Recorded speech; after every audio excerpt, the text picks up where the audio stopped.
The nucleus chemistry Malayalam ചാനലിന്റെ മറ്റൊരു അടിപൊളി വീഡിയോയിലേക്ക് എല്ലാവർക്കും ഹൃദയം നിറഞ്ഞ സ്വാഗതം.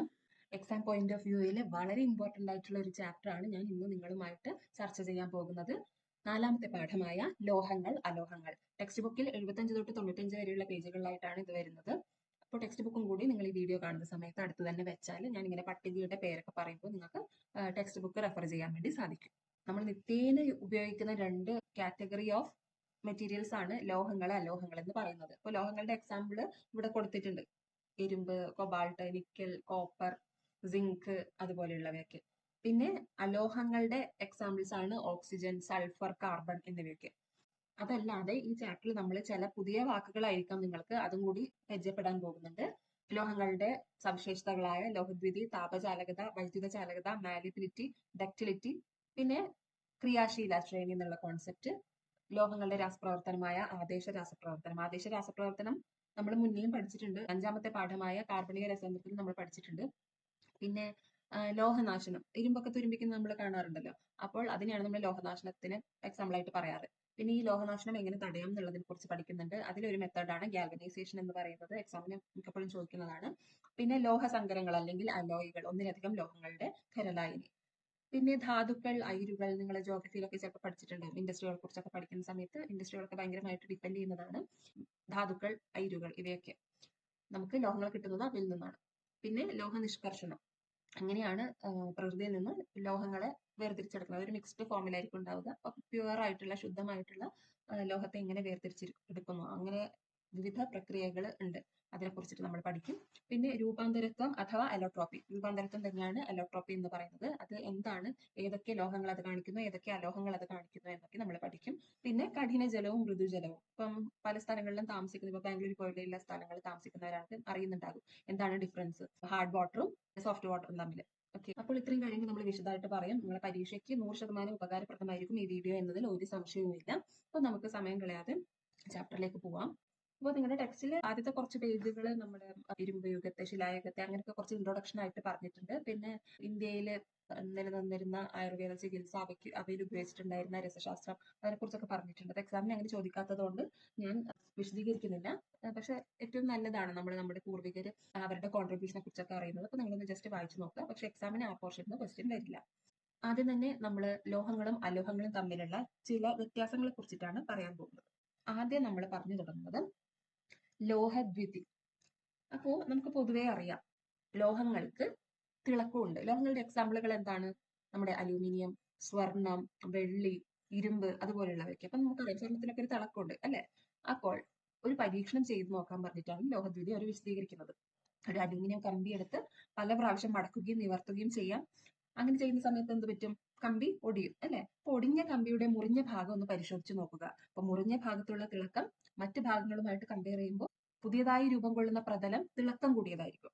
ലോഹങ്ങളുടെ ഇത്തരം സവിശേഷ തിളക്കത്തെയാണ് നാം ലോഹദ്വിതി എന്ന് വിളിക്കുന്നത്. അലൂമിനിയം മാത്രമല്ല മറ്റ് ലോഹങ്ങളും ഇതുപോലെ ലോഹദ്വിതി കാണിക്കുന്നു. അതാണ് ആദ്യത്തെ പോയിന്റ്. ഇനി അലോഹങ്ങളെ കുറിച്ച് ടെക്സ്റ്റിന്റെ അവസാന ഭാഗത്താണ് പറഞ്ഞിട്ടുള്ളത്. പക്ഷേ ഈ ഒരു ക്ലാസിഫിക്കേഷൻ നമ്മളെ ലോഹങ്ങളും അലോഹങ്ങളും തമ്മിൽ താരതമ്യം ചെയ്യാൻ സഹായിക്കുന്നത് കൊണ്ട് ഞാൻ അലോഹങ്ങളെ കൂടി ഈ ഒരു ടേബിളിൽ ഉൾപ്പെടുത്തിയിട്ടുണ്ട്. അപ്പൊ അലോഹങ്ങളുടെ കേസ് പറയുകയാണെങ്കിൽ അലോഹങ്ങൾക്ക് ഈ തിളക്കം പൊതുവേ ഇല്ല. പക്ഷേ ചില അലോഹങ്ങൾ ഈ തിളക്കം കാണിക്കാറുണ്ട്. അപ്പൊ അതിന്റെ ചിത്രമാണ് ഞാൻ ഇവിടെ കൊടുത്തിട്ടുള്ളത്.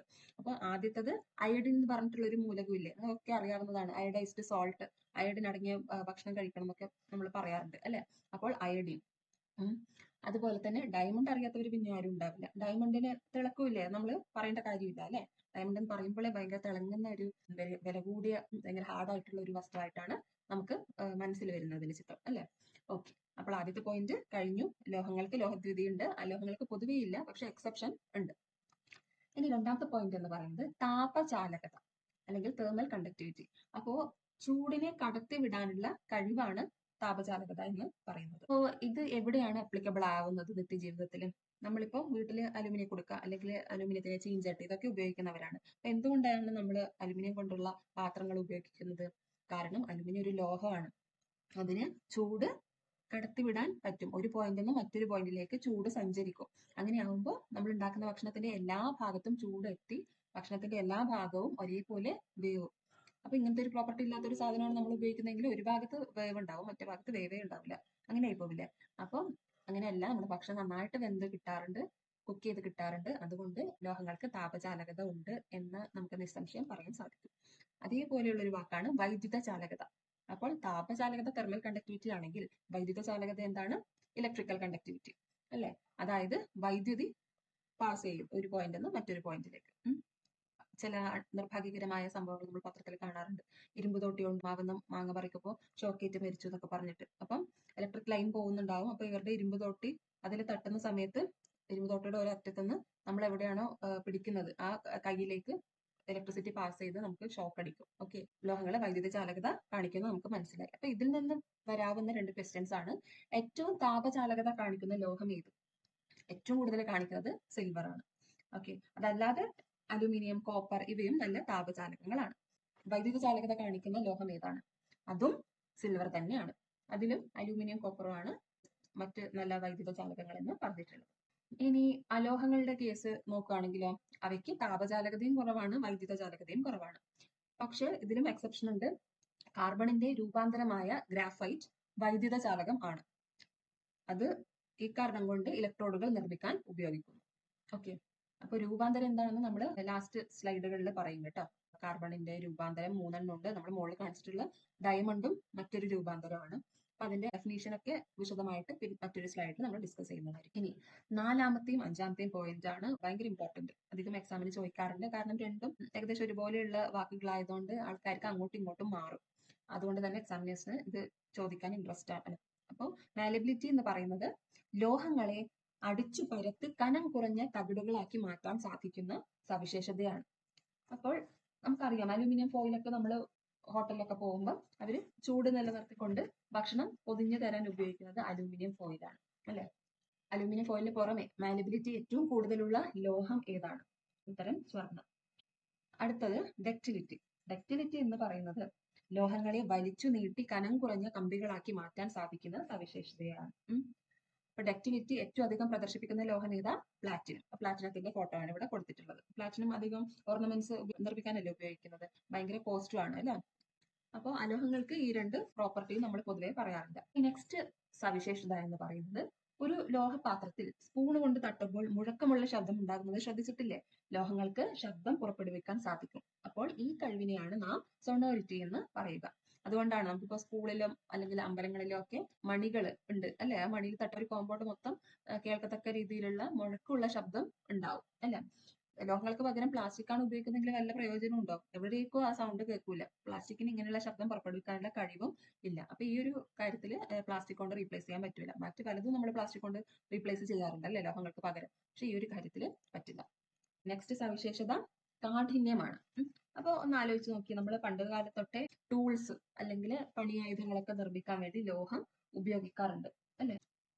എല്ലാ ലോഹങ്ങൾക്കും കാഠിന്യം ഒരുപോലെ അല്ല. ചിലതിന് നല്ല കാഠിന്യം ഉണ്ടാകും, ചിലതിന് കുറച്ചുകൂടെ മൃദുവാണ് ചിലത്. അപ്പൊ മൃദുവായവയുടെ പേരുകളാണ് ഇവിടെ കൊടുത്തിട്ടുള്ളത്: lithium, sodium, potassium.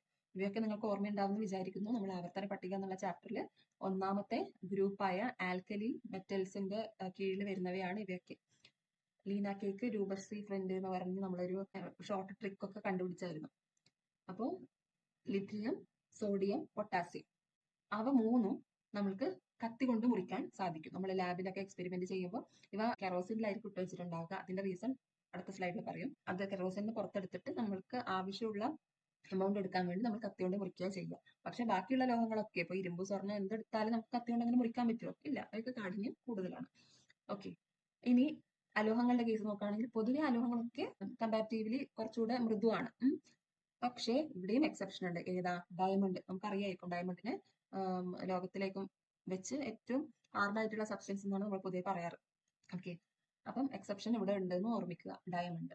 Next point എന്ന് പറയുന്നത് ദ്രവണാങ്കം. ദ്രവണാങ്കം എന്ന് വെച്ചാൽ മെൽറ്റിംഗ് പോയിന്റ് അല്ലെ? ഉയർന്ന ഉരുകൽ താപനിലയാണ് എല്ലാ ലോഹങ്ങൾക്കും പൊതുവെ ഉണ്ടാവുക. പക്ഷെ ഇവിടെയും എക്സെപ്ഷൻ ഉണ്ട്. മെർക്കുറി, ഗാലിയം, സീഷ്യം ഇവയൊക്കെ.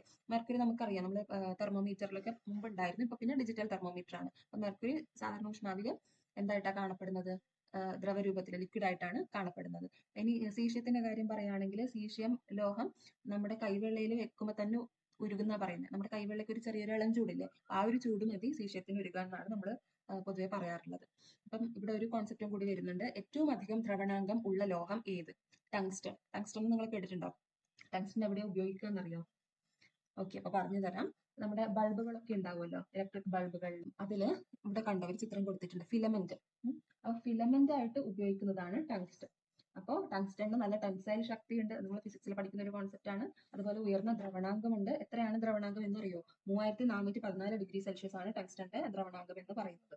അപ്പൊ ഈ രണ്ട് പ്രോപ്പർട്ടി ഉള്ളത് കൊണ്ടാണ് ടങ്സ്റ്റണിനെ ഫിലമെന്റ് ആയിട്ട് ബൾബുകളിൽ ഉപയോഗിക്കുന്നത്. അലോഹങ്ങളെ സംബന്ധിച്ച് കുറവ് തിളനിലയും ദ്രവണാങ്കവുമാണ് കാണപ്പെടുന്നത്. പൊതുവെ അവര് ഖര രൂപത്തിലും ദ്രാവക രൂപത്തിലുമാണ് ഉണ്ടാവുക. പക്ഷെ ദ്രവരൂപത്തിൽ കാണപ്പെടുന്ന അലോഹമുണ്ട്, ബ്രോമിൻ എന്ന ഹാലജൻ, Br എന്നാണ് അതിന്റെ പ്രതീകം. അതാണ് എക്സാമ്പിൾ ആയിട്ട് വരുന്നത്. ലോഹങ്ങളുടെ രാസപ്രവർത്തനങ്ങളെ കുറിച്ചിട്ടാണ് നമ്മൾ നോക്കാൻ പോകുന്നത്. ഇതിനെ 5ആയിട്ട് കാറ്റഗറൈസ് ചെയ്തിട്ടുണ്ട്. ആദ്യത്തേത് അന്തരീക്ഷ വായുവുമായുള്ള ലോഹങ്ങളുടെ രാസപ്രവർത്തനം. രണ്ടാമത്തത് ലോഹങ്ങളും ജലവുമായുള്ള പ്രവർത്തനം. ലോഹങ്ങളും ആസിഡുമായുള്ള പ്രവർത്തനം. ലോഹങ്ങളും ബേസുമായുള്ള പ്രവർത്തനം. ലാസ്റ്റ് ആദേശ രാസപ്രവർത്തനങ്ങൾ. ആദ്യത്തെ രാസപ്രവർത്തനം നോക്കാം. അന്തരീക്ഷ വായുവുമായുള്ള പ്രവർത്തനം എന്ന് പറയുമ്പോൾ അന്തരീക്ഷ വായുവിലെ മെയിൻ ഘടകമായിട്ടുള്ള ഓക്സിജനുമായിട്ട് എങ്ങനെയാണ് ലോഹങ്ങൾ പ്രവർത്തിക്കുന്നത് എന്നാണ് ഇവിടെ കാണിച്ചിട്ടുള്ളത്.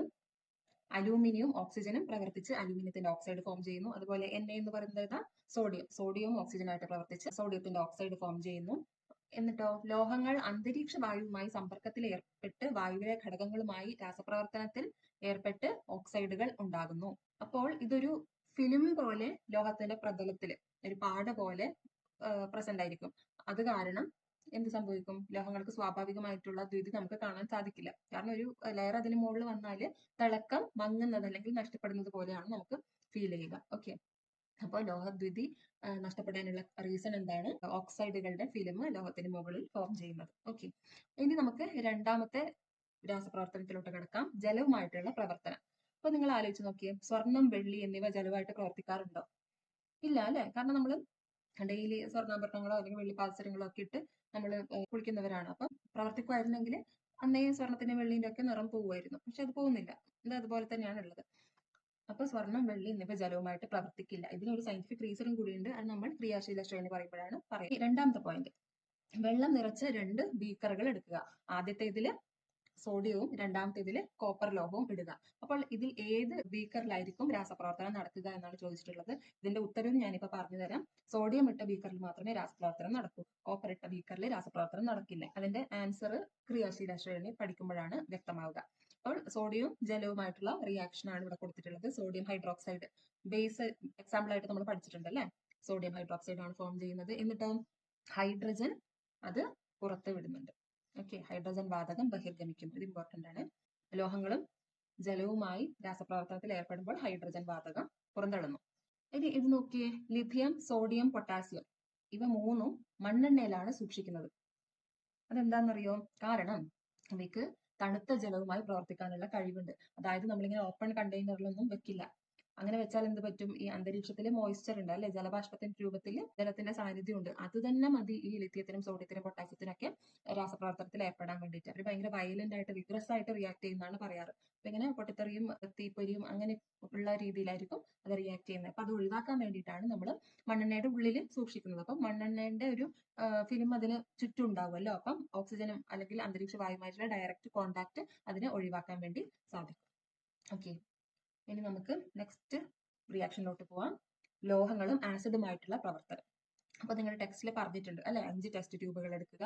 എല്ലാത്തിലും ഡൈല്യൂട്ട് HCl എന്ന് പറയുമ്പോൾ ഹൈഡ്രോക്ലോറിക് ആസിഡിന്റെ രാസസൂത്രമാണ് അല്ലെ? അപ്പം എല്ലാത്തിലും ഒരേപോലെ ഡൈല്യൂട്ട് ഹൈഡ്രോക്ലോറിക് ആസിഡ് എടുക്കുക. എന്നിട്ട് ഒരെണ്ണത്തിൽ മഗ്നീഷ്യം ലോഹം ആഡ് ചെയ്യുക, മറ്റതിൽ സിങ്ക് ഇട്ട് കൊടുക്കുക, അടുത്തതിൽ അയേൺ ഇട്ട് കൊടുക്കുക, അടുത്തതിൽ കോപ്പർ ഇട്ട് കൊടുക്കുക, പിന്നെ ഉള്ളതിൽ അലൂമിനിയം ഇട്ട് കൊടുക്കുക. എന്നിട്ട് നിങ്ങളോട് പറയുകയാണ് പിന്നെ ഏത് ടെസ്റ്റ് ട്യൂബിലാണ് രാസപ്രവർത്തനം നടത്തുന്നതെന്ന് നോക്കാൻ വേണ്ടിയിട്ട്. ഓക്കെ, അപ്പോൾ നമുക്ക് മനസ്സിലായി എന്താ, ഞാൻ ഈ ഗ്രീൻ ടിക്ക് ഇട്ട ടെസ്റ്റ് ട്യൂബുകളിലൊക്കെ രാസപ്രവർത്തനം നടന്നിട്ടുണ്ട്. ഇതിൽ മാത്രമേ നടക്കാതുള്ളൂ? കോപ്പർ ഇട്ട ടെസ്റ്റ് ട്യൂബിൽ മാത്രമേ നടക്കാതുള്ളൂ. അതെന്താ ഇവര് മാത്രം ഒരു പ്രത്യേകത? ബാക്കി എല്ലാവരും രാസപ്രവർത്തനത്തിൽ ഏർപ്പെടുന്നുണ്ട്. കോപ്പറിന് എന്താ ഏർപ്പെട്ടാല്? അങ്ങനെ ഒരു സംശയം നിങ്ങളുടെ മനസ്സിൽ വന്നേക്കാം. അപ്പോൾ അതും ക്രിയാശീല ശ്രേണി എടുക്കുമ്പോൾ ക്ലിയർ ആവും. ഓക്കെ, അപ്പോൾ ഈ 2 പോയിന്റും കൂടി ടെക്സ്റ്റിൽ പറഞ്ഞിട്ടുണ്ട്. കാരണം വ്യക്തമാക്കുക. നാരങ്ങ മുറിക്കാൻ വേണ്ടിയിട്ട് നമ്മൾ ഇരുമ്പ് കത്തിനേക്കാളും ബെറ്റർ സ്റ്റെയിൻലെസ് സ്റ്റീൽ കത്തിയാണെന്ന് പറയാറുണ്ട് അല്ലെ? എന്തായിരിക്കും അതിനുള്ള കാരണം എന്ന് പറയുന്നത്? നമ്മൾ ആസിഡ് ബേസ് ചാപ്റ്ററിൽ പഠിച്ചിട്ടുണ്ടായിരുന്നു. നാരങ്ങയിൽ എന്ത് ആസിഡ് അടങ്ങിയിട്ടുണ്ട്? സിട്രിക് ആസിഡ് അടങ്ങിയിട്ടുണ്ട്. അപ്പോൾ നമ്മൾ ആസിഡുമായിട്ടുള്ള പ്രവർത്തനമാണ് ഇവിടെ കണ്ടത്. അപ്പോൾ ലോഹങ്ങൾക്ക് ആസിഡുമായി പ്രവർത്തിക്കാനുള്ള കഴിവുണ്ട്. അപ്പോൾ ഇരുമ്പ് ഇവിടെ പ്രവർത്തിച്ചതായിട്ട് നമ്മൾ പറഞ്ഞു അല്ലെ? അപ്പോൾ നാരങ്ങയിൽ സിട്രിക് ആസിഡുമായിട്ടും ഇരുമ്പ് രാസപ്രവർത്തനത്തിൽ ഏർപ്പെടും. അപ്പൊ അങ്ങനെ ഏർപ്പെട്ട് ചിലപ്പോൾ ഉണ്ടാകുന്ന വസ്തുക്കൾ നമ്മുടെ ശരീരത്തിന് അത്ര നല്ലതാവണമെന്നില്ല. അതുപോലെ തന്നെ അലൂമിനിയം പാത്രത്തിൽ മോര് സൂക്ഷിക്കാറില്ല. ഇതും എന്ത് കാരണം കൊണ്ടാണ്? ഈ മോരിലും പാലിലും ഒക്കെ അടങ്ങിയിട്ടുള്ള എന്താണ്? ലാക്റ്റിക് ആസിഡ് ആണ്. അപ്പോൾ ലാക്റ്റിക് ആസിഡുമായിട്ട് ആര് റിയാക്ട് ചെയ്യും? അലുമിനിയം റിയാക്ട് ചെയ്യും. ശരീരത്തിന് ദോഷകരമായ വസ്തുക്കൾ ഉൽപ്പാദിപ്പിക്കപ്പെട്ടേക്കാം. അപ്പൊ അത് ഒഴിവാക്കാൻ വേണ്ടി നമ്മൾ അലുമിനിയം പാത്രത്തിൽ മോര് സൂക്ഷിക്കാറില്ല. ഇനി 4ാമത്തെ ടൈപ്പ് റിയാക്ഷൻ ആണ് ബേസുമായുള്ള പ്രവർത്തനം. ബേസിന് എക്സാമ്പിൾ ആണ് സോഡിയം ഹൈഡ്രോക്സൈഡ് അല്ലെ? പ്രവർത്തനശേഷി കൂടിയ ചില ലോഹങ്ങൾ ബേസുകളുമായി പ്രവർത്തിക്കുന്നു. അലൂമിനിയം ലോഹം ബേസുമായി പ്രവർത്തിച്ച് ഇവിടെയും എന്താണ്? ഹൈഡ്രജൻ വാതകം ബഹിർഗമിക്കുന്നു. ലാസ്റ്റത്തതാണ് ആദേശ രാസപ്രവർത്തനം എന്ന് പറയുന്നത്. അപ്പൊ അവിടെ ഒരു എക്സ്പെരിമെന്റ് പറഞ്ഞിട്ടുണ്ട്. ഒരു ബീക്കറിൽ കുറച്ച് തുരിശ് ലായനി, അതായത് ജലീയ കോപ്പർ സൾഫേറ്റ്, നമ്മള് ലവണങ്ങളെ കുറിച്ച് പഠിക്കുമ്പോൾ പറഞ്ഞായിരുന്നു അല്ലെ? നീല കളറുള്ളതാണെന്നൊക്കെ പറഞ്ഞിട്ട്. അതിലേക്ക് ഒരു ഇരുമ്പ് ആണി ഇടുക. അപ്പൊ ഇരുമ്പാണി എന്ന് പറഞ്ഞ ഒരു സ്റ്റീലിന്റെ ഒരു കളറാണ് ഇനീഷ്യലി ഇതിനുണ്ടാവുന്നത് അല്ലെ? ഇനിയോ ഏകദേശം 1 മണിക്കൂറിന് ശേഷം നിരീക്ഷിക്കുക. അപ്പൊ നിങ്ങൾക്ക് എന്ത് കാണാൻ സാധിക്കും? 1 മണിക്കൂറിന് ശേഷം നോക്കുന്ന സമയത്ത് എന്ത് കാണാൻ സാധിക്കും? നീല ലായനി നിറം മങ്ങി പതിയെ പതിയെ പച്ച കളറായിട്ട് രൂപാന്തരം പ്രാപിച്ചതായിട്ട് കാണാൻ വേണ്ടി സാധിക്കും. എന്തുകൊണ്ടാന്ന് വെച്ചാൽ കോപ്പർ സൾഫേറ്റിൽ നിന്ന് കോപ്പറിനെ അയൺ ഡിസ്പ്ലേസ് ചെയ്യും. ആദേശ സന്ധിയൊക്കെ നിങ്ങൾ പഠിച്ചിട്ടുണ്ട് അല്ലെ? അപ്പൊ എന്താ ചെയ്യുന്നത്? കോപ്പറിന്റെ സ്ഥാനത്ത് അയൺ വന്നിരിക്കും. എന്നിട്ട് കോപ്പറിനെ പുറത്തുവിടും. അപ്പൊ ഈ കോപ്പർ എവിടെ ചെന്ന് അടിയും? ഈ ഒരു പോർഷനിൽ ചെന്ന് അതിനെ പൊതിയും. ആ ഒരു ലായനിയില് ഇമ്മേഴ്സ് ചെയ്തിട്ടുള്ള ആ ഒരു പോർഷനിൽ കളർ ചേഞ്ച് കണ്ടോ? ഒരു തവിട്ട് നിറമായിട്ട് മാറും. ഓക്കെ, ഇത് എപ്പോഴും എക്സാമിന് ചോദിക്കുന്ന ക്വസ്റ്റ്യൻ ആണ്. അപ്പൊ നിങ്ങൾ കുറച്ചു നേരെങ്കിലും വിചാരിച്ചിട്ടുണ്ടാകും, കുറെ സമയമായാലും ഇങ്ങനെ ക്രിയാശീല ശ്രേണി എന്ന് പറയാൻ തുടങ്ങിയിട്ട്, എന്നാ ഇങ്ങനെ സസ്പെൻസ് വെക്കാതെ അതെന്താണെന്ന് പറഞ്ഞു തന്നൂടെ? അപ്പോൾ ഫൈനലി ഞാനത് പറയാൻ വേണ്ടി വന്നിട്ടുണ്ട്. ഇപ്പൊ നമ്മളൊരു ക്ലാസ് എടുത്ത് നോക്കുകയാണെങ്കിൽ ക്ലാസ്സിലെ ഓരോ കുട്ടിക്കും വ്യത്യസ്തമായിട്ടുള്ള കഴിവായിരിക്കും. അല്ലാതെ എല്ലാവർക്കും ഒരേപോലെയാണോ കഴിവുണ്ടാവുക? അല്ല. ചില കുട്ടികൾക്ക് പഠിക്കാനുള്ള കഴിവായിരിക്കും, ചിലർക്ക് സ്പോർട്സിലായിരിക്കും, ചിലർക്ക് പാട്ടിലായിരിക്കും, ചിലർക്ക് വരക്കാനായിരിക്കും. അപ്പോൾ ഓരോ കുട്ടിയുടെയും കഴിവ് വ്യത്യസ്തമാണ്. അതുപോലെ തന്നെയാണ് ലോഹങ്ങളുടെയും കാര്യം. ഓരോ ലോഹത്തിനും രാസപ്രവർത്തനത്തിൽ ഏർപ്പെടാനുള്ള കഴിവ് വ്യത്യസ്തമാണ്. ജലവുമായും ആസിഡുകളുമായുമുള്ള ലോഹങ്ങളുടെ രാസപ്രവർത്തനത്തിന്റെ വേഗം, വ്യത്യാസം എന്നിവ ഇതിനോടകം ബോധ്യപ്പെട്ടിട്ടുണ്ടാകുമല്ലോ. നമ്മൾ ടെക്സ്റ്റിൽ പറഞ്ഞിട്ടുള്ള എക്സ്പെരിമെന്റ്സ് ഡിസ്ക്രൈബ് ചെയ്തിട്ടുള്ളതാണ്. ചില ലോഹങ്ങൾക്ക് രാസപരമായി വളരെ ക്രിയാശേഷി ഉണ്ടാകും. ലോഹങ്ങളെ അവയുടെ ക്രിയാശേഷിയുടെ അടിസ്ഥാനത്തിൽ ക്രമീകരിച്ച് കിട്ടുന്ന പട്ടികയാണ് നമ്മൾ എന്ത് പറയുക? ക്രിയാശീല ശ്രേണി എന്ന് പറയുക. ആരോഹണ ക്രമമാണ് ഉള്ളത്. ഓക്കെ, അതായത് എന്താണ് അതിന്റെ അർത്ഥം? മുകളിലുള്ളവരാണ് ഏറ്റവും ക്രിയാശീലത കൂടിയ ആൾക്കാർ. പിന്നെ അത് കുറഞ്ഞ് താഴത്തോട്ട് വരുമ്പോഴത്തേക്കും ക്രിയാശീലത ഭയങ്കര കുറവായിട്ട് മാറും. ഓക്കെ, അപ്പൊ മുകളിലുള്ളവർക്കാണ് ക്രിയാശീലത കൂടുതൽ. ഇത് മറന്നു പോകാൻ പാടില്ല. അപ്പോൾ ഇങ്ങനെ കുറെ എലമെന്റ്സിന്റെ പേര് അതേ ഓർഡറിൽ ഓർത്തിരിക്കുക ബുദ്ധിമുട്ടായതുകൊണ്ട് ഒരു ട്രിക്കുമായിട്ടാണ് ഞാൻ വന്നിട്ടുള്ളത്. അപ്പൊ നമുക്ക് നേരെ ട്രിക്കിലോട്ട് കിടക്കാം. PSC പരീക്ഷയെ കുറിച്ച് അറിയാത്ത ആരും ഉണ്ടാവില്ല അല്ലെ? അപ്പൊ PSC പരീക്ഷ എഴുതാൻ പോയ ഒരു പയ്യനെ കുറിച്ചിട്ടാണ് ഞാൻ ഇന്ന് പറയാൻ പോകുന്നത്. PSC പരീക്ഷ എഴുതാൻ മാസിൻ എന്ന പേരുള്ള ഒരു പയ്യൻ പോകുന്ന വിവരണമാണ് ഞാൻ ഇനി പറയാൻ പോകുന്നത്. മാസിൻ ഒരു സ്റ്റൈലും പേരൊക്കെയാണല്ലേ? അപ്പൊ ഈ മാസിൻ ഉണ്ടല്ലോ, PSC പരീക്ഷ എഴുതാൻ വേണ്ടിയിട്ട് കോച്ചിങ് സെന്ററിലൊക്കെ പോയി പിന്നെ കുറെ മാസങ്ങൾ കഷ്ടപ്പെട്ട് പഠിച്ച് ഫുൾ റിവിഷൻ ഒക്കെ ആക്കി ഫുൾ കോൺഫിഡൻസിലാണ് എക്സാം എഴുതാൻ പോകുന്നത്. അപ്പൊ നമ്മളൊക്കെ പൊതുവെ എങ്ങനെയാ, എക്സാമിന്റെ റിസൾട്ട് ഒക്കെ വന്നതിന് ശേഷമാണ് ആൾക്കാർക്കൊക്കെ സന്തോഷം പങ്കിടാൻ വേണ്ടിയിട്ട് ലഡു ഒക്കെ കൊണ്ടു കൊടുക്കാറ് അല്ലെ? പക്ഷെ ഈ മാസിന് അത്രയും അടിപൊളിയായിട്ട് പ്രിപ്പയർ ചെയ്തതുകൊണ്ട് മാസിന് 100% ഉറപ്പാണ് എന്തായാലും എനിക്ക് PSC പരീക്ഷ പാസ്സാവാൻ പറ്റുന്നത്. അപ്പോൾ എക്സാം എഴുതാൻ പോകുന്നതേ മൂപ്പര് എങ്ങനെയാ? ഒരു കയ്യില് ഒരു ടിന്നറേ ലഡു ആയിട്ട്, മറ്റേ കയ്യില് ഒരു ഹൈഡ്രജൻ ബലൂണും പിടിച്ചിട്ട്. അപ്പം അങ്ങനെ പോകുന്ന ഒരു കാഴ്ച നിങ്ങളൊന്ന് സങ്കല്പിച്ച് നോക്കിയേ. ഓക്കെ, ഇനി ഈ മാസിന് എഴുതാൻ പോകുന്ന PSC പരീക്ഷ എന്ത് പോസ്റ്റിന് വേണ്ടിയുള്ളതാണെന്ന് അറിയോ? ഈ നാട്ടിലൊക്കെ പോലീസ് എന്നാണ് പറയുന്നതെങ്കിലും പുറം നാട്ടിൽ അബ്രോഡിലൊക്കെ ഏറ്റവും യൂസ് ചെയ്യുന്ന വാക്ക് എന്താണെന്നറിയോ? പോലീസുകാരെ പറയാൻ കോപ്പ്. ഓക്കെ, COP, കോപ്പ്. അപ്പോൾ കോപ്പ് ആയിട്ട് സെലക്ട് ചെയ്യാനുള്ള PSC പരീക്ഷ എഴുതാനാണ് മാസിൻ പോകുന്നത്. അത് നിങ്ങൾക്ക് മനസ്സിലായി. ഇനി അവൻ അങ്ങനെ PSC പരീക്ഷയൊക്കെ പ്രതീക്ഷിച്ച പോലെ സൂപ്പറായിട്ട് എഴുതി. എന്നിട്ടോ അതിന്റെ റിസൾട്ടും വന്നു. ഓക്കെ, അങ്ങനെ മാർക്ക് ലിസ്റ്റ് വന്നു. അവൻ സെലക്റ്റഡ് ആയി. അതും വെറും സെലക്ഷൻ ഒന്നും അല്ല, ഗോൾഡ് മെഡൽ നേടി മൂപ്പര് സെലക്റ്റഡ് ആയി. അല്ലെ? അടിപൊളി അല്ലെ? അപ്പോൾ നമ്മൾ ഈ കോഡൊക്കെ പറഞ്ഞത് എന്തിനാണ്? നമ്മുടെ ക്രിയാശീല ശ്രേണി പഠിക്കാൻ വേണ്ടിയിട്ട്. അപ്പൊ നമുക്ക് ഓരോന്നായിട്ട് പറയാൻ തുടങ്ങാം. പിന്നെ ഒരു കാര്യം നിങ്ങൾ ശ്രദ്ധിക്കേണ്ടത്, ഞാൻ ഇവിടെ കൊടുത്തിട്ടുള്ള കോഡുമായിട്ടും മൂലകങ്ങളുടെ പ്രതീകമായിട്ടും യാതൊരു ബന്ധവുമില്ല കേട്ടോ. ഓക്കെ, നോക്കൂ, PSC എന്നുള്ളതിലെ P എന്തിനെ സൂചിപ്പിക്കുന്നു? പൊട്ടാസ്യം. S എന്തിനെ സൂചിപ്പിക്കുന്നു? സോഡിയം. C എന്തിനെ സൂചിപ്പിക്കുന്നു? കാൽസ്യം. ഓക്കെ, അത് ഞാൻ പറഞ്ഞത് കോഡില് P പൊട്ടാസ്യം ആണെങ്കിലും ആക്ച്വലി പൊട്ടാസ്യത്തിന്റെ പ്രതീകം എന്ന് പറയുന്നത് K അല്ലേ? അതുപോലെ സോഡിയത്തിൻ്റെത് Na ആണ്. S എന്ന് പറയുന്നത് സൾഫറിൻ്റെതാണ് ശരിക്കും പ്രതീകം. ഓക്കെ, C എന്ന് പറയുന്നത് കാർബണിന്റെ ആണ്. പക്ഷെ അതൊക്കെ അലോഹങ്ങളാണ്, സൾഫറും കാർബണും ഒക്കെ. അപ്പൊ അതുകൊണ്ട് നമ്മൾ മൂലകങ്ങളുടെ പ്രതീകങ്ങളെ കുറിച്ച് ഇപ്പൊ ബോധേടാവണ്ട, ട്രിക്ക് മാത്രം ജസ്റ്റ് നോക്കാം. അപ്പൊ P തുടങ്ങുന്ന ഏതാ? പൊട്ടാസ്യം. S അക്ഷരം വെച്ച് പേര് തുടങ്ങുന്ന മെറ്റൽ ഏതാ? സോഡിയം. C തുടങ്ങുന്നത് കാൽസ്യം. ഓക്കെ, ഇനി മാസിൻ എന്നാണ് പയ്യന്റെ പേര്. അപ്പൊ അത് ഏതൊക്കെ ലോഹങ്ങളാണെന്ന് നോക്കാം. M എന്ന് പറയുന്നത് മഗ്നീഷ്യം, A എന്ന് പറയുന്നത് അലൂമിനിയം, Z എന്ന് പറയുന്നത് സിങ്ക്, I എന്ന് പറയുന്നത് അയേൺ, N എന്ന് പറയുന്നത് നിക്കൽ. ഓക്കെ, പിന്നെ ഒരു ടിൻ അറിയ ലഡു പറഞ്ഞില്ലേ? അപ്പൊ ടിന്ന് തന്നെയാണ്. ലഡു പറയുമ്പോൾ ലെഡ്. പിന്നെ ഹൈഡ്രജൻ. ഹൈഡ്രജൻ എന്ന് പറയുന്നത് ആക്ച്വലി ഒരു ലോഹമല്ല, പക്ഷെ അലോഹമായിട്ട് കൂടി ഹൈഡ്രജനെ നമ്മൾ ക്രിയാശീല ശ്രേണിയിൽ ഉൾപ്പെടുത്തിയിട്ടുണ്ട്. പിന്നെ കോപ്പ് എന്ന് പറയുന്നത് കോപ്പറിനെ സൂചിപ്പിക്കാൻ വേണ്ടിയിട്ട്. പിന്നെ മാർക്ക് ലിസ്റ്റ് പറഞ്ഞില്ലേ? അപ്പൊ അത് മെർക്കുറിനെ സൂചിപ്പിക്കാനാണ് ഉപയോഗിച്ചിട്ടുള്ളത്. പിന്നെ സെലക്ടഡ് എന്ന് പറഞ്ഞില്ലേ? Selected silver. Okay, gold medal gold തന്നെ. ഓക്കെ, അപ്പൊ എല്ലാ ലോഹങ്ങളുടെ പേരും നമുക്ക് ഇതിൽ നിന്ന് കിട്ടി. ഇനി നമ്മൾ നേരത്തെ കുറച്ച് കാര്യങ്ങൾ ക്രിയാശീല ശ്രേണി പറഞ്ഞതിന് ശേഷം റീസൺ പറയാന്ന് പറഞ്ഞിട്ട് വെച്ചിട്ടുണ്ടായിരുന്നു. അപ്പൊ അതിലോട്ട് പോവാം. 5 ടെസ്റ്റ് ട്യൂബ് വെച്ച് നമ്മൾ റിയാക്ഷൻ ചെയ്ത് കോപ്പർ മാത്രം ഹൈഡ്രോക്ലോറിക് ആസിഡായിട്ട് രാസപ്രവർത്തനത്തിൽ ഏർപ്പെടില്ല എന്ന് പറഞ്ഞില്ലേ? അതിന്റെ റീസൺ നമുക്ക് നോക്കാം. നിങ്ങൾ നോക്കിയേ, ഹൈഡ്രജൻ ഇവിടെ ഉണ്ട്.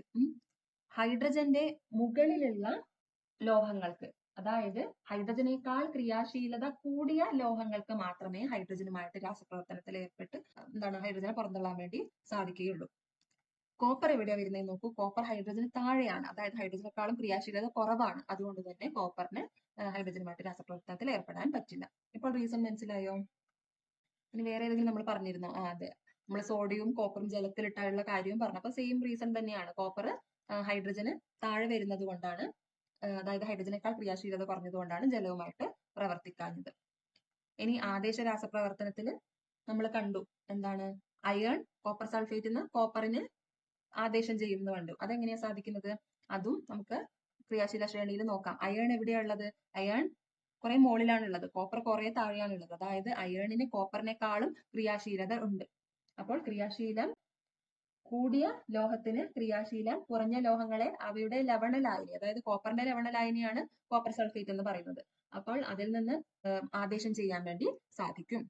ഓക്കെ, ഇത്രയും കാര്യങ്ങൾ നമ്മൾ പറഞ്ഞിട്ടുണ്ട്. ഇനി നമ്മൾ ഡിസ്കസ് ചെയ്യാൻ പോകുന്നത് ലോഹനാശനം എന്നുള്ള കോൺസെപ്റ്റ് ആണ്. സോറി, അതിനു മുന്നേ ഈ ആദേശ രാസപ്രവർത്തനത്തിന് മുൻ വർഷ ചോദ്യങ്ങൾ നമുക്കൊന്ന് നോക്കാം.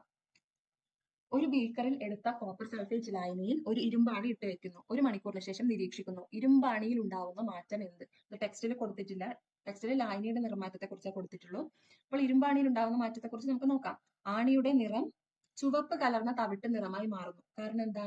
ഇരുമ്പാണിയുടെ ഉപരിതലത്തിൽ ചുവപ്പ് കലർന്ന തവിട്ട് നിറത്തിലുള്ള ഒരു പാളി രൂപപ്പെടുന്നു. ആദേശം ചെയ്യപ്പെട്ട കോപ്പർ ആണിയുടെ മേൽ പൊതിയുന്നത് കൊണ്ടാണ് ഇങ്ങനെ സംഭവിക്കുന്നത്. ഓക്കെ, മനസ്സിലായല്ലോ? ഇരുമ്പാണി മുന്നേ ഒരു സ്റ്റീൽ കളറായിരിക്കും, അത് മാറി ചുവപ്പ് കലർന്ന തവിട്ട് കളറായിട്ട് മാറുന്നു. അതായത് ആ ആണിയുടെ ലായനിയിൽ മുങ്ങിയിരിക്കുന്ന ഭാഗത്ത്. ഇനി ലായനിയുടെ നിറത്തിൽ ഉണ്ടാകുന്ന മാറ്റം എന്തെന്ന് എഴുതുക. ലായനിക്ക് നീല നിറമാണ്, കോപ്പർ സൾഫേറ്റ് അല്ലെങ്കിൽ തുരിശ് ലായനിക്ക് നീല നിറമാണ് ആക്ച്വലി ഉണ്ടാവുക. എന്നാൽ ഇരുമ്പാണി ഇട്ടതിന് ശേഷം 1 മണിക്കൂർ കഴിയുമ്പോൾ മെല്ലെ മെല്ലെ മെല്ലെ അത് മങ്ങി മങ്ങി ഇളം പച്ച നിറമായിട്ട് മാറുന്നു. കാരണം നമ്മൾ ആ രാസപ്രവർത്തനത്തിൽ കണ്ടു, FeSO4 ആണ് ഫോം ചെയ്യുന്നത്. FeSO4ന്റെ കളർ എന്ന് പറയുന്നത് പച്ച കളറാണ്. ഓക്കെ, ഇനി ഇത്തരം രാസപ്രവർത്തനങ്ങൾ ഏത് പേരിൽ അറിയപ്പെടുന്നു? ആദേശ രാസപ്രവർത്തനം. മറ്റൊരു ക്വസ്റ്റ്യൻ പേപ്പറിൽ ഇതേ കോൺസെപ്റ്റ് വേറൊരു രീതിയിൽ ചോദിച്ചിട്ടുണ്ട്. 2 ബീക്കറുകളിൽ എടുത്ത കോപ്പർ സൾഫേറ്റ് ലായനികളിൽ ഒന്നിൽ ഒരു ഇരുമ്പ് ദണ്ഡ് മറ്റേതിൽ ഒരു സിൽവർ ദണ്ഡും താഴ്ത്തി വെച്ചിരിക്കുന്നു. അല്പസമയത്തിന് ശേഷം നിരീക്ഷിച്ചാൽ ഏത് ബീക്കറിലെ ലായനിക്കായിരിക്കും നിറവ്യത്യാസം സംഭവിക്കുക? എന്തുകൊണ്ട്? അപ്പൊ ഇതിന്റെ ഉത്തരം പറഞ്ഞേ. ഓൾറെഡി നിങ്ങൾക്ക് അറിയാം, ഇരുമ്പിട്ട് വെച്ചാൽ എന്തായാലും നടക്കും അല്ലെ? ഇരുമ്പ് ദണ്ഡ് ഇട്ട് വെച്ചാൽ ബീക്കറിൽ മാത്രമേ നിറവ്യത്യാസം വരികയുള്ളൂ. കാരണം ക്രിയാശീല ശ്രേണിയിൽ കോപ്പറിനേക്കാൾ മുകളിലാണ് ഇരുമ്പ് സ്ഥിതി ചെയ്യുന്നത്. ആയതിനാൽ ഇരുമ്പിന് കോപ്പറിനെ അതിന്റെ ലായനിയിൽ നിന്ന് ആദേശം ചെയ്യാൻ വേണ്ടി സാധിക്കും. ഓക്കെ, ഇനി വെള്ളിയുടെ കേസിലാണെങ്കിലോ? വെള്ളിയുടെ കേസിൽ വെള്ളിദണ്ഡ് ഇട്ട ബീക്കറില് കോപ്പർ സൾഫേറ്റ് ലായനിക്ക് നിറവ്യത്യാസം വരില്ല. എന്താണ് കാരണം? ക്രിയാശീല ശ്രേണിയില് പിന്നെ വെള്ളിയുടെ സ്ഥാനം എവിടെയാണെന്നൊന്ന് നോക്കിക്കേ. ക്രിയാശീല ശ്രേണിയില് സിൽവർ കോപ്പറിന് താഴെയായിട്ടാണ് വരുന്നത്. അതായത് കോപ്പറിനേക്കാൾ ക്രിയാശീലത കുറവാണ് സിൽവറിന്. ഒരു ലോഹത്തിനേക്കാൾ ക്രിയാശീലത ഉണ്ടെങ്കിൽ മാത്രമല്ലേ ആ ലോഹത്തെ അതിന്റെ ലായനിയിൽ നിന്ന് ഇതിന് ആദേശം ചെയ്യാൻ സാധിക്കുള്ളൂ. അപ്പോൾ കോപ്പറിനേക്കാൾ മുകളിലായിരിക്കണം ക്രിയാശീല ശ്രേണിയിൽ അത്തരം ലോഹങ്ങളുടെ സ്ഥാനം. എന്നാൽ ഇവിടെ കോപ്പറിനേക്കാൾ താഴെ, കോപ്പറിനേക്കാൾ ക്രിയാശീലത കുറഞ്ഞതുകൊണ്ട് കോപ്പറിനെ കോപ്പർ സൾഫേറ്റിൽ നിന്ന് ആദേശം ചെയ്യാൻ സാധിക്കില്ല. കോൺസെപ്റ്റ് മനസ്സിലായി എന്ന് വിചാരിക്കുന്നു. ലോഹനാശനം. ലോഹങ്ങൾ അന്തരീക്ഷ വായുവിലെ വിവിധ ഘടകങ്ങളുമായി രാസപ്രവർത്തനത്തിൽ ഏർപ്പെട്ട് പുതിയ സംയുക്തങ്ങളായി മാറുന്ന പ്രക്രിയയാണ് നമ്മൾ ലോഹനാശനം എന്ന് പറയുന്നത്.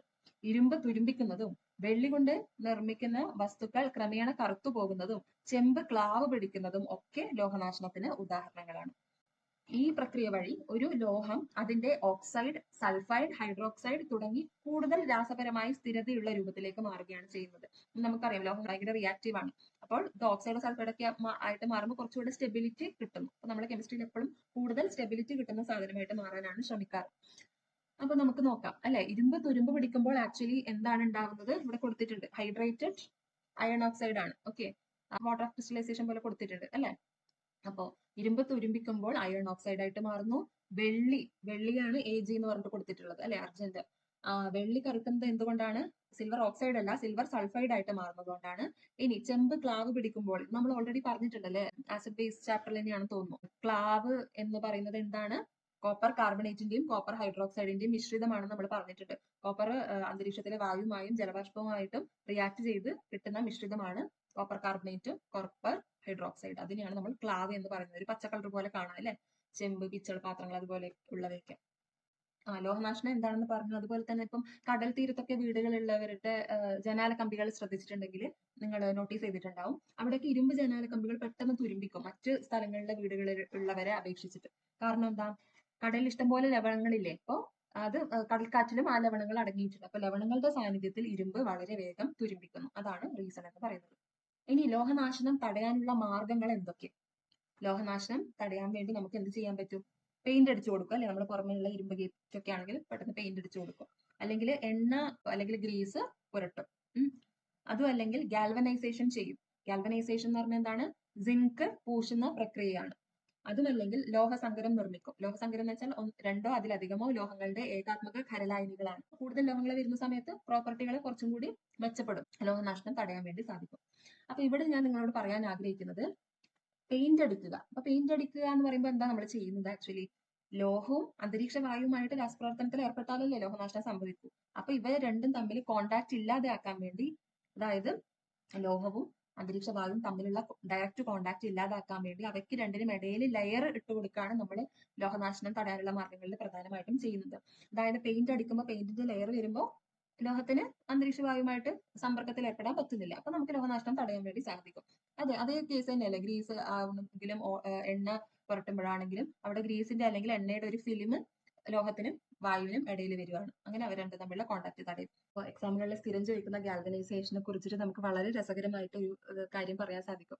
അപ്പൊ ഗാൽവനൈസേഷനിൽ സിങ്കിന്റെ റോൾ എന്താണെന്നറിയോ? സിങ്കിന് നമ്മൾ സാക്രിഫിഷ്യൽ ആനോഡ് എന്നാ പറയാം. അപ്പൊ ഒരു കടുകട്ടി വാക്കാണല്ലോ, പക്ഷെ ആളുടെ റോള് സിമ്പിൾ ആണ്. ഞാനത് നിങ്ങൾക്ക് പറഞ്ഞുതരാം. നമ്മൾ ഇങ്ങനെ പല സിനിമകളിലും കാണാറുണ്ട് അല്ലെ, ഈ ഗുണ്ട വന്ന് പിന്നെ എന്താ കത്തി കൊണ്ടോ അല്ലെങ്കിൽ ഇങ്ങനെ തോക്ക് കൊണ്ടോ നായകനെ കൊല്ലാൻ നോക്കുമ്പോൾ നമ്മുടെ നായകൻ വന്ന് മുന്നിൽ നിന്നിട്ട് ആ വെടികൊണ്ട് ഏറ്റുവാങ്ങും അല്ലെങ്കിൽ ആ വെട്ട ഏറ്റുവാങ്ങും അല്ലെ, അങ്ങനെ സാക്രിഫൈസ് ചെയ്യും നായകന് വേണ്ടിയിട്ട്. ഏതാണ്ട് അതുപോലത്തെ പരിപാടിയാണ് പാവം സിങ്കു ഇവിടെ ചെയ്യുന്നത്. അപ്പോൾ നിങ്ങൾ ക്രിയാശീല ശ്രേണി നോക്കിയാൽ കാണാം. ഇപ്പൊ നമ്മൾ ഇരുമ്പ് തുരുമ്പിക്കുന്നത് തടയാൻ വേണ്ടി ഗാൽവനൈസേഷൻ ചെയ്യാണെന്ന് വിചാരിച്ചോ. അപ്പൊ ആ കേസിൽ ഇരുമ്പ് എവിടെയാണ് നിൽക്കുന്ന? ക്രിയാശീല ശ്രേണിയിൽ താഴെയാണ്. അതിന് തൊട്ട് മുകളിലായിട്ടാണ് ആരുള്ളത്? സിങ്ക് ഉള്ളത്.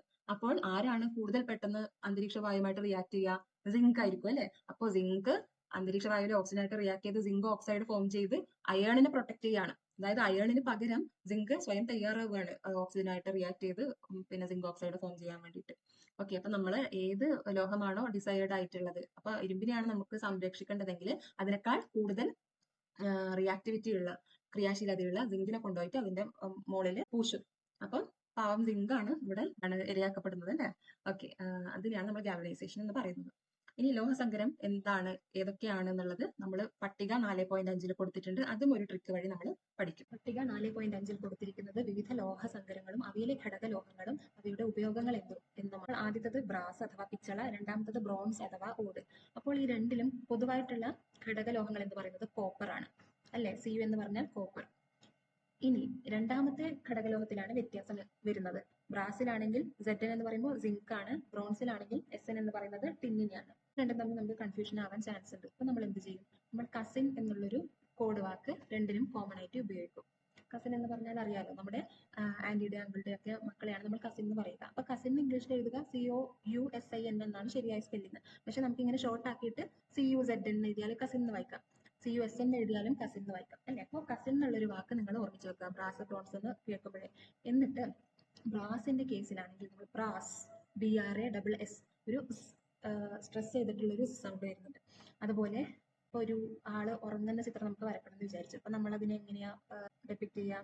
നമ്മൾ ഒരാളിങ്ങനെ കണ്ണടച്ചിരിക്കുന്ന ചിത്രം വരക്കും, എന്നിട്ട് അതിന് മുകളിൽ ZZZZ എന്ന് പറഞ്ഞിട്ട് എഴുതിയിട്ടാല് അവര് ഉറങ്ങുന്നതായിട്ട് നമുക്ക് ചിത്രത്തിലൂടെ കൺവേ ചെയ്യാൻ വേണ്ടി പറ്റും അല്ലെ. അതുപോലെ ബ്രോൺസ് എന്ന് പറയുമ്പോൾ നിങ്ങൾ ഈ ഒളിമ്പിക്സിലൊക്കെ പത്രത്തിൽ വായിച്ചിട്ടുണ്ടാവും, 3ാം സ്ഥാനം കിട്ടുന്നവർക്കാണ് ബ്രോൺസ് മെഡൽ കിട്ടുക അല്ലെ. അപ്പൊ 3ാം സ്ഥാനത്തിന് എന്താ ഇംഗ്ലീഷിൽ പറയാ? തേർഡ്. അതുപോലെ SN എന്ന് പറഞ്ഞാൽ ടിന്ന്. അപ്പോൾ തേർഡ് എന്നുള്ളതും ടിന്ന് എന്നുള്ളതും ഒരേ അക്ഷരത്തിൽ സ്റ്റാർട്ട് ചെയ്യുന്നതുകൊണ്ട് അങ്ങനെ ബന്ധിപ്പിച്ച് നിങ്ങൾക്ക് വേണമെങ്കിൽ ബ്രോൺസിലെ ഘടകലോഹങ്ങൾ കോപ്പറും ടിന്നും ആണെന്ന് ഓർമ്മിക്കാം. അല്ലെങ്കിൽ ഇങ്ങനെ ഓർമ്മിച്ചാലും മതി. ബ്രോൺസിന്റെ സ്പെല്ലിംഗ് എന്ന് പറയുന്നത് BRONZE ആണ്. അപ്പോൾ ലോഹസങ്കരത്തിന്റെ പേരിൽ Z വരുന്നത് കൊണ്ട് ഘടകലോഹത്തിന്റെ പേരിൽ Z വരില്ല. അതായത് സിങ്ക് ആവില്ല ഘടകലോഹം. ഓക്കെ, അങ്ങനെ വിവിധ തരത്തിൽ നിങ്ങൾക്ക് ഇതിനെ ഓർമ്മിക്കാം. ഇനി ബ്രാസ് പിച്ചള പാത്രങ്ങളൊക്കെ നിർമ്മിക്കാൻ വേണ്ടി ഉപയോഗിക്കും. ഓട്, നാണയങ്ങൾ, മണികൾ, മെഡലുകൾ, പാത്രങ്ങൾ ഇവയൊക്കെ നിർമ്മിക്കാൻ വേണ്ടി ഉപയോഗിക്കും. ഇനി 3ാമത്തെ ലോഹസങ്കരമാണ് സോൾഡർ അലോയ് എന്ന് പറയും. ഓക്കെ, അപ്പോൾ ഇതിലത്തെ ഘടകലോഹങ്ങളാണ് PB എന്ന് വെച്ചാൽ ലെഡ്, SN എന്ന് വെച്ചാൽ ടിൻ. ലോഹകഷ്ണങ്ങളെ പരസ്പരം ബന്ധിപ്പിക്കാൻ വേണ്ടി ഉരുക്കി യോജിപ്പിക്കുന്ന പ്രക്രിയയാണ് നമ്മൾ സോൾഡറിങ് എന്ന് വിളിക്കുന്നത്. ഇതെങ്ങനെ നമുക്ക് ഒരു ട്രിക്കിലൂടെ ഓർമ്മിക്കാം? ഒരു സോൾജിയർ എന്ന് വെച്ചാൽ പട്ടാളക്കാരൻ യുദ്ധമൊക്കെ ജയിച്ച് സന്തോഷത്തോടെ കയ്യിൽ ഒരു ടിന്ന് നിറയെ ലഡുവുമായിട്ട് വരുന്നത് ഓർമ്മിക്കാം. അപ്പൊ ടിന്നും ലഡും കിട്ടിയില്ലേ ഈസി ആയിട്ട്. ഓക്കെ, ഇനി 4ാമത്തേതാണ് ബെൽ മെറ്റൽ. അപ്പോൾ ബെൽ മെറ്റൽ എന്ന് വെച്ചാൽ മണികള്, പ്രതിമകളൊക്കെ ഉണ്ടാക്കാൻ ഉപയോഗിക്കുന്ന ലോഹസങ്കരമാണ്.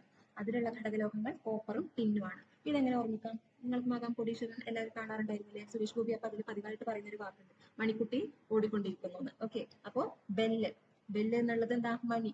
അപ്പോ മണി കുട്ടി, അതായത് കോപ്പറിന്റെ CUയും ടിന്നിന്റെ TUയും രണ്ടും കൂടി ചേർത്താല് മണി കുട്ടി. ഓക്കെ അല്ലേ?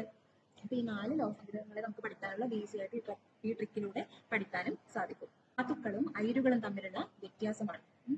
ധാതുക്കൾ എന്ന് വെച്ചാൽ എന്താണെന്ന് അറിയുമോ? പ്രകൃതിദത്തമായതും ഖനനം ചെയ്ത് എടുക്കുന്നതുമായ മൂലകങ്ങളെയോ അവയുടെ സംയുക്തങ്ങളെയാണ് ധാതുക്കൾ എന്ന് അറിയപ്പെടുന്നത്. ഒരേ ലോഹത്തിന് അനേകം ധാതുക്കൾ ഉണ്ടാകാറുണ്ട്. എന്നാൽ എല്ലാ ധാതുക്കളെയും ലോഹങ്ങളുടെ വ്യാവസായിക നിർമ്മാണത്തിന് നമുക്ക് ഉപയോഗിക്കാൻ പറ്റില്ല. അയിരുകൾ എന്ന് വെച്ചാൽ എന്താണ്? അപ്പോൾ വ്യാവസായികമായി ലോഹം നിർമ്മിക്കാൻ ഉപയോഗിക്കുന്ന ധാതുക്കൾ വളരെ സുലഭമായിരിക്കണം, ലോഹം വേഗത്തിൽ നിഷ്കർഷണം വഴി വേർതിരിക്കാനാവുന്നതുമായിരിക്കണം. മാത്രമല്ല അത്തരം ധാതുക്കളിൽ ലോഹത്തിന്റെ അംശം കൂടുതലുമായിരിക്കണം. അപ്പോൾ ഒരു ധാതുവിൽ നിന്ന് എളുപ്പത്തിലും വേഗത്തിലും ലാഭകരമായും ലോഹം വേർതിരിച്ച് എടുക്കാൻ പറ്റുമെങ്കിൽ അതിനെ ആ ലോഹത്തിന്റെ അയിരായിട്ട് കണക്കാക്കാം. ഇതിനൊരു ഉദാഹരണം കൊടുത്തിരിക്കുന്നത് കണ്ടോ? കളിമണ്ണിലും ബോക്സൈറ്റിലും ട്രൈലൈറ്റിലും ഒക്കെ അലൂമിനിയം അടങ്ങിയിട്ടുണ്ട്. അതുകൊണ്ട് തന്നെ ഇവയൊക്കെ അലൂമിനിയത്തിന്റെ ധാതുക്കളായിട്ട് നമുക്ക് കണക്കാക്കാം. പക്ഷേ വ്യാവസായികമായിട്ട് ലാഭകരമായിട്ട് സുലഭമായിട്ട് അലൂമിനിയം നിർമ്മിക്കുന്നത് ബോക്സൈറ്റിൽ നിന്ന് മാത്രമാണ്. അതുകൊണ്ട് തന്നെ അലൂമിനിയത്തിന്റെ അയിരായിട്ട് നമ്മൾ അംഗീകരിക്കുന്നത് ഏതിനെ മാത്രമാണ്? ബോക്സൈറ്റിനെ മാത്രമാണ്. വേറെ ഒന്നിനെ നമ്മൾ അയിരായിട്ട് കണക്കാക്കില്ല. ഓക്കെ, അപ്പോൾ ഇത് പഠിക്കാനും ട്രിക്ക് ഉണ്ട്, ലോഹങ്ങളുടെ അയിരുകളെ കുറിച്ച് പഠിക്കാൻ വേണ്ടിയിട്ട്. ഈ രാസസൂത്രം ആവശ്യമില്ല. ഏത് അയിര് ഏത് ലോഹത്തിന്റെന്ന് ചിലപ്പോൾ ചേരുമ്പോൾ ചേർക്കാൻ വേണ്ടി ചോദിക്കാം. അലൂമിനിയത്തിന്റെ ഏതാണ്? ബോക്സൈറ്റ്. അപ്പൊ നിങ്ങൾ എന്താ ഓർത്താൽ മതി? നിങ്ങളുടെ വീട്ടിലെ ഒരു റൂമിൽ അലൂമിനിയത്തിന്റെ വലിയൊരു പെട്ടി ബോക്സ് ഉള്ളതായിട്ട് ഓർമ്മിക്കാം. അപ്പൊ അലൂമിനിയം ബോക്സൈറ്റ് ആണെന്ന് പെട്ടെന്ന് ഓർമ്മ കിട്ടും. ഇനി അയണിന്റെ ആണെങ്കിൽ ഹെമറ്റൈറ്റും ഉണ്ട്, മാഗ്നറ്റൈറ്റും ഉണ്ട്. ഇതിൽ ഈ മാഗ്നറ്റൈറ്റ് എന്നുള്ളത് നമുക്ക് പെട്ടെന്ന് കിട്ടും, കാരണം നമുക്കറിയാലോ, നമ്മളൊക്കെ ചെറുപ്പത്തിൽ മാഗ്നറ്റ് കൊണ്ട് കളിച്ചിട്ടുള്ളവരാണ്. അപ്പോൾ സേഫ്റ്റി പിന്നോ അല്ലെങ്കിൽ ഇരുമ്പിന്റെ എന്തെങ്കിലും ഒരു സാധനം ഇട്ടാൽ ഈ കാന്തം അതിനെ ആകർഷിക്കുന്നത് നമുക്കറിയാം, മാഗ്നറ്റ് അതിനെ ആകർഷിക്കും. അപ്പൊ അയണിന്റെ മാഗ്നറ്റൈറ്റ് അയിരാണെന്ന് പെട്ടെന്ന് ഓർമ്മിക്കാൻ പറ്റും. പിന്നെ ഹെമറ്റൈറ്റ് അല്ലെങ്കിൽ ഹീം എന്നുള്ള വാക്ക് നമ്മളെപ്പോഴും അയണുമായിട്ട് ബന്ധപ്പെട്ടിട്ടാണ് പറയാറ്. ഹീമോഗ്ലോബിൻ കുറവാണെങ്കിൽ അയൺ ഗുളികയൊക്കെ കൊടുക്കും അല്ലെ. ഹെമറ്റൈറ്റും അയണിന്റെ ആണെന്ന് പെട്ടെന്ന് കിട്ടും. ഇനി കോപ്പർ പൈറേറ്റ്സ്, ഇത് എങ്ങനെ രസകരമായിട്ട് നമുക്ക് ഓർമ്മിക്കാം. നമ്മൾ വീട്ടിലൊരു അതായത് ചെമ്പ് പാത്രം നിറച്ചും പയറിട്ട് വെച്ച് രാത്രി ഭക്ഷണം കഴിക്കുന്നത് ഓർമ്മിക്കാം. ചെമ്പ് പാത്രത്തിൽ പയറെടുത്ത് കഴിക്കുന്നത് ഓർമ്മിക്കുന്നത് നമുക്ക് കോപ്പർ പൈറേറ്റ്സ് ആണെന്ന് മനസ്സിലാവും. അതുപോലെ സിങ്കിൻ്റെത് സിങ്ക് ബ്ലെൻഡും കലാമിനും, ഇതിനും 2 അയിരുകളാണ് ഉള്ളത്. അപ്പോൾ ഇതെങ്ങനെ ഓർമ്മിക്കാം? നമ്മൾ ഈ ക്ലാസ് ഒക്കെ കഴിഞ്ഞ് വീട്ടിലെത്തി പിന്നെ അടുക്കളയിൽ നോക്കുമ്പോഴത്തേക്കും അടുക്കളയുടെ സിങ്കിലൊക്കെ ഒരു വലിയ കലം കഴുകാൻ വെച്ചിരിക്കുന്നു. ഓക്കെ, അപ്പോൾ അങ്ങനെ ഓർമ്മിച്ചിട്ടും നിങ്ങൾക്ക് ജിങ്ക് ബ്ലെൻഡുമായിട്ടും കലാമിനായിട്ട് റിലേറ്റ് ചെയ്യാൻ വേണ്ടി സാധിക്കും. ലോഹങ്ങളുടെ അയിരിൽ നിന്ന് ശുദ്ധമായ ലോഹം വേർതിരിക്കുന്നത് വരെയുള്ള നിരവധി പ്രക്രിയകളെ പൊതുവെ നമ്മൾ വിളിക്കുന്ന പേരാണ് ലോഹ നിഷ്കർഷണം എന്നുള്ളത്. ലോഹങ്ങളുടെ ക്രിയാശേഷിയെ ആസ്പദമാക്കിയിട്ടാണ് ഈ പ്രക്രിയകളെ വേർതിരിക്കുന്നത്. അപ്പോൾ നമ്മൾ ആദ്യം അയിരുകളെടുക്കും, അയിരുകളെ ശുദ്ധീകരണം ചെയ്യും. എങ്ങനെയാണ് ശുദ്ധീകരണം ചെയ്യുന്നത്? അയിരിനെയും ഗാങ്ങിനെയും വേർപെടുത്തും. ഗാങ് അല്ലെങ്കിൽ സ്ലാഗ് അതുപോലെയുള്ള പേരുകളിലൊക്കെ അറിയപ്പെടുന്നത് ഇംപ്യൂരിറ്റീസ് ആണ്. കാരണം പ്രകൃതിയിൽ കുറെ മണ്ണും ചെളിയും മറ്റ് മെറ്റലുകളും ഒക്കെ കലർന്ന ഒരു മിക്സ്ഡ് ആയിട്ടുള്ള അവസ്ഥയിലായിരിക്കും ലോഹങ്ങൾ ഉണ്ടാവുക. അപ്പം നമ്മുടെ ആവശ്യമായിട്ടുള്ള ലോഹം ഒഴികെ ബാക്കി എന്തിന്റെ കൂട്ടത്തിൽ നമുക്ക് പെടുത്താം? ഗാങ്ങിന്റെ കൂട്ടത്തിൽ പെടുത്താം. ഓക്കെ, ഇനി ക്രിയാശേഷി കൂടിയ ലോഹങ്ങളായ സോഡിയം, പൊട്ടാഷ്യം, മെഗ്നീഷ്യം, അലൂമിനിയം എന്നിവ നമ്മൾ വൈദ്യുത വിശ്ലേഷണത്തിന് അഥവാ ഇലക്ട്രോലൈസിസിന് വിധേയമാക്കും. അങ്ങനെയാണ് ശുദ്ധീകരിക്കുന്നത്. ഇത് ക്രിയാശേഷി കൂടിയ ലോഹങ്ങളെ. ഇനി ക്രിയാശേഷി മിതമായവ, അതൊരു ക്രിയാശേഷി ഒരു മിഡിൽ റേഞ്ചിൽ വരുന്ന ആൾക്കാർ, സിങ്ക്, അയൺ, ലെഡ് എന്നിവയെ ഒന്നുകിൽ കാർബണേറ്റുകളാക്കും അല്ലെങ്കിൽ സൾഫൈഡുകളാക്കും. ഇനി കാർബണേറ്റുകളാണ് ഫോം ചെയ്യുന്നതെങ്കിൽ, ഫോർ എക്സാമ്പിൾ സിങ്ക് കാർബണേറ്റ് ആണ് ഫോം ചെയ്യുന്നതെങ്കിൽ അതിനെ കാൽസിനേഷൻ എന്ന പ്രക്രിയ വഴി ഓക്സൈഡ് ആക്കി മാറ്റും. ഇനി സൾഫൈഡ് ആണ്, സിങ്ക് സൾഫൈഡ് അല്ലെങ്കിൽ ലെഡ് സൾഫൈഡ് ആണ് ഫോം ചെയ്യുന്നതെങ്കിൽ അതിനെ റോസ്റ്റിംഗ് എന്ന പ്രക്രിയ വഴി ഓക്സൈഡ് ആക്കി മാറ്റും. ഓക്സൈഡ് ആക്കിയതിനു ശേഷം നിരോക്സീകരണം നടത്തും. അതായത് ഓക്സിജനെ റിമൂവ് ചെയ്യും, എന്നിട്ട് ലോഹങ്ങളായി ശുദ്ധീകരിക്കും. ഓക്കെ, അപ്പോൾ ഓക്സൈഡ് ആക്കിയാൽ മാത്രമേ നമുക്ക് പലതിനെയും റിമൂവ് ചെയ്യാൻ പറ്റൂ. അതുകൊണ്ടാണ് ഓക്സൈഡ് ആദ്യം ആക്കുന്നത്. നിങ്ങൾ അല്ലെങ്കിൽ വിചാരിക്കും ഓക്സൈഡ് ആക്കിയപാട് നിരോക്സീകരണം ചെയ്യുമല്ലോ, എന്തൊരു പൊട്ടത്തരമാണ് ചെയ്യുന്നത്. പക്ഷെ അങ്ങനെയല്ല, അതൊരു പ്രൊസീജിയറാണ്. നമ്മൾക്ക് ലോഹങ്ങളൊക്കെ ഓക്സൈഡ് ആക്കിയതിനു ശേഷമേ നമുക്ക് റിമൂവ് ചെയ്യാൻ പറ്റുള്ളൂ. അതുകൊണ്ടാണ് ആദ്യം ഓക്സൈഡ് ആക്കി പിന്നെ നിരോക്സീകരണം ചെയ്ത് ഫൈനലി ശുദ്ധീകരിക്കുന്നത്. ഇനി ക്രിയാശേഷി ഏറ്റവും കുറഞ്ഞ ആൾക്കാർ, അതായത് കോപ്പർ പോലെയുള്ളവ, അതിനെ നമ്മൾ സൾഫൈഡ് ആണ് ആക്കുക. കോപ്പർ സൾഫൈഡ് ആക്കും. എന്നിട്ട് റോസ്റ്റിംഗ് എന്നുള്ള പ്രക്രിയ വഴി, റോസ്റ്റിംഗ് എന്നതുകൊണ്ട് ഉദ്ദേശിക്കുന്നത് ദ്രവണാങ്കത്തിൽ കുറഞ്ഞ ടെമ്പറേച്ചറിൽ ഓക്സിജന്റെ സാന്നിധ്യത്തിൽ ചൂടാക്കുന്നതിനാണ് നമ്മൾ റോസ്റ്റിംഗ് എന്ന് പറയാം. എന്നിട്ട് അതിന്റെ ഓക്സൈഡ് ആവും, കോപ്പറാണ് എടുക്കുന്നത്, കോപ്പറിന്റെ ഓക്സൈഡ് ആയിട്ട് മാറും. എന്നിട്ട് അതിന് നിരോക്സീകരിക്കും, പിന്നെ ലാസ്റ്റ് ലോഹമായിട്ട് ശുദ്ധീകരിക്കും. അപ്പോൾ ഇതാണ് ലോഹ നിഷ്കർഷണം പൊതുവെ പിന്തുടരുന്ന സ്റ്റെപ്പുകൾ. ഇതങ്ങനെ എക്സാമിന് ചോദിച്ചിട്ട് കാണാറില്ല. എപ്പോഴും ചോദിക്കുന്നത് ഇരുമ്പിന്റെ ലോഹ നിഷ്കർഷണത്തെ പറ്റിയാണ്. അത് നമ്മൾ നെക്സ്റ്റ് സ്ലൈഡിൽ കാണാം.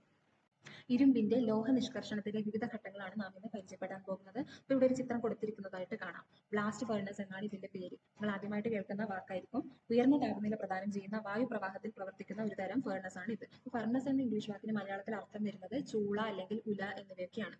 അപ്പോൾ ഇവിടെ നിങ്ങൾക്ക് കൊടുത്തിരിക്കുന്നതായിട്ട് കാണാം. അയൺ ഓർ അതായത് ഹെമറ്റൈറ്റ്, കോക്ക് അഥവാ കാർബൺ, ലൈം സ്റ്റോൺ അഥവാ ചുണ്ണാമ്പ് കല്ല് അല്ലെങ്കിൽ കാൽഷ്യം കാർബണേറ്റ് എന്നാണ് അതിന്റെ രാസനാമം. അപ്പോൾ ഇവയൊക്കെ നമ്മൾ ഫർണസിൽ നിക്ഷേപിക്കുകയാണ് ചെയ്യുന്നത്.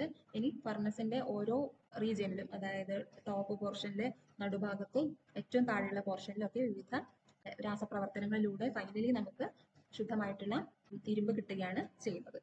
നമുക്ക് വിശദമായിട്ട് ലോഹനിഷ്കർഷണത്തിന്റെ വിവിധ ഘട്ടങ്ങൾ നെക്സ്റ്റ് സ്ലൈഡിൽ കാണാം. ആദ്യത്തെ ഘട്ടം, ഇരുമ്പിന്റെ പ്രധാന അയിരായ ഹെമറ്റൈറ്റിനെ നന്നായി പൊടിച്ച് ജലപ്രവാഹത്തിൽ കഴുകിയെടുക്കുന്നു. രണ്ടാം ഘട്ടം, ഇതിനെ വായുപ്രവാഹത്തിൽ ചൂടാക്കുന്നു. ആ പ്രോസസ്സിന്റെ പേരെന്താണ്? റോസ്റ്റ്. ഇങ്ങനെ റോസ്റ്റ് ചെയ്യുന്നതുകൊണ്ടുള്ള ഗുണം എന്താണ്? മാലിന്യങ്ങളായിട്ടുള്ള സൾഫർ, ആഴ്സനിക് എന്നിവ അവയുടെ ഓക്സൈഡുകളുടെ രൂപത്തിൽ നീക്കം ചെയ്യപ്പെടുന്നു. ഇനി മൂന്നാമത്തെ സ്റ്റെപ്പ്, റോസ്റ്റിങ്ങിന് വിധേയമാക്കിയിട്ടുള്ള ഹെമറ്റൈറ്റ്, ചുണ്ണാമ്പ് കല്ല്, കോക്ക്, ഓക്കെ, ഇവയൊക്കെ നമ്മൾ ബ്ലാസ്റ്റ് ഫർണസിൽ നിക്ഷേപിക്കുന്നു. അതിൽ ചുണ്ണാമ്പ് കല്ല് വിഘടിച്ച് calcium oxide, carbon dioxide എന്നിവ ഉണ്ടാകുന്നു. കണ്ടോ, ഇതാണ് കാൽഷ്യം കാർബണേറ്റ് എന്ന് പറഞ്ഞില്ലേ, ചുണ്ണാമ്പ് കല്ല് അഥവാ ലൈംസ്റ്റോൺ. അത് വിഘടിച്ച് അല്ലെങ്കിൽ ഡീകമ്പോസ് ചെയ്ത് കാൽഷ്യം ഓക്സൈഡും കാർബൺ ഡൈ ഓക്സൈഡും ഉണ്ടാകും. ഇനി കാൽഷ്യം ഓക്സൈഡ് അവശേഷിക്കുന്ന അപദ്രവ്യമായ SiO2 സിലിക്കൺ ഓക്സൈഡുമായിട്ട് പ്രവർത്തിച്ച് എന്താണ് ഫോം ചെയ്യുന്നത്? കാൽഷ്യം സിലിക്കേറ്റ്, CaSiO3 ആണ്. ഇവിടെ 3 നേരാവണ്ണം കാണുന്നില്ല, ഇവിടെ ഒരു 3 ഉണ്ടെന്ന് ഓർമ്മിച്ചാൽ മതി. ഓക്കെ, അത് കഴിഞ്ഞ് എന്താ സംഭവിക്കുന്നത്? വിവിധ ഭാഗങ്ങളിൽ രൂപപ്പെടുന്ന കാർബൺ മോണോക്സൈഡ്, കാർബൺ ഡയോക്സൈഡ് ആണ് CO2. കാർബൺ മോണോക്സൈഡ് എന്ന് പറയുമ്പോൾ ഒറ്റൊരു ഓക്സിജനെ ഉണ്ടാവും. മോണോ എന്നുള്ള വാക്ക് ഒന്ന് എന്നതിനെ സൂചിപ്പിക്കുന്നു. അപ്പോൾ Fe2O3യെ അയേൺ ആക്കി നിരോക്സീകരിക്കുന്നു. അതായത് Fe2O3 എന്ന സംയുക്തത്തിൽ നിന്ന് അയേൺ ആയിട്ട് റെഡ്യൂസ് ചെയ്യുന്നു നമ്മൾ പറയും. അതായത് നിരോക്സീകരിക്കുന്ന വെച്ചാൽ അതിൽ നിന്ന് ഓക്സിജനെ റിമൂവ് ചെയ്താൽ ബാക്കി കിട്ടുന്നത് എന്താണ്? അയേൺ മാത്രം. അപ്പോൾ നമ്മുടെ ഉദ്ദേശം ഇതായിരുന്നില്ലേ, നമുക്ക് ലോഹത്തിന് മാത്രമായിട്ട് കിട്ടണം. അപ്പോൾ നമ്മുടെ ഉദ്ദേശം നടന്നു. ഇപ്രകാരം നിർമ്മിക്കപ്പെടുന്ന അയേൺ ഉരുകി ദ്രാവക രൂപത്തിൽ ഫേർണസിൽ നിന്ന് താഴേക്ക് വരുന്നു. അതെന്തുകൊണ്ടാണ് ദ്രാവക രൂപത്തിൽ വരുന്നത്? എന്തുകൊണ്ടാണ് ഖരരൂപത്തിൽ കിട്ടാത്തത്? നമ്മൾ ഓൾറെഡി പറഞ്ഞു, ഉയർന്ന താപനിലയായിരിക്കും ബ്ലാസ്റ്റ് ഫർണസിന്റെ ഉള്ളിൽ ഉണ്ടാവുക. അപ്പം ഖരരൂപത്തിലല്ല, ദ്രാവക രൂപത്തിലാണ് നമുക്ക് ലോഹങ്ങളെ കിട്ടുക. അപ്പൊ ഈ അയേണിന് പറയുന്ന പേരാണ് pig iron. Okay, pig iron 4% കാർബണും പിന്നെ മാംഗനീസും സിലിക്കണും ഒക്കെ അടങ്ങിയ ഒരു ഇരുമ്പാണ് പിഗ് അയൺ എന്നറിയപ്പെടുന്നത്. പിഗ് അയണിൽ നിന്ന് കാസ്റ്റ് അയൺ നിർമ്മിക്കുന്നു. കാസ്റ്റ് അയണിൽ കുറച്ചും കൂടി കാർബൺ കുറവായിരിക്കും, 3% കാർബൺ ആയിരിക്കും. ഇനി കാസ്റ്റ് അയണിനെ ശുദ്ധീകരിച്ച് റോട്ട് അയൺ നിർമ്മിക്കുന്നു. റോട്ട് അയണിന്റെ ഇംഗ്ലീഷിലത്തെ സ്പെല്ലിംഗ് ഇങ്ങനെയാണ്. അപ്പം 0.15%-ലും കുറവ് കാർബണേ ഉണ്ടാവുള്ളൂ. അത്രയും കുറവ് അല്ലെങ്കിൽ നെഗ്ലിജിബിൾ കാർബൺ ആണ്. കാർബൺ ഏകദേശം ഇല്ല എന്ന് തന്നെ പറയാം. അപ്പോൾ ഇത് ശുദ്ധമായ പച്ചിരുമ്പായിട്ട് നമുക്ക് കണക്കാക്കാൻ വേണ്ടി സാധിക്കും. ഇത് വളരെ ഫ്രീക്വന്റ് ആയിട്ട് ചോദിക്കുന്ന ഭാഗമാണ് ഈ ചാപ്റ്ററിന്റെ ഇരുമ്പിന്റെ ലോഹനിഷ്കർഷണം. അപ്പോൾ എല്ലാവരും നിർബന്ധമായിട്ടും പഠിച്ചിരിക്കുക. ഇനി അടുത്തത് അലോഹങ്ങളെ കുറിച്ചിട്ടാണ്. അത് ഞാൻ പാർട്ട് 2 വീഡിയോയിൽ ഇടുന്നതായിരിക്കും.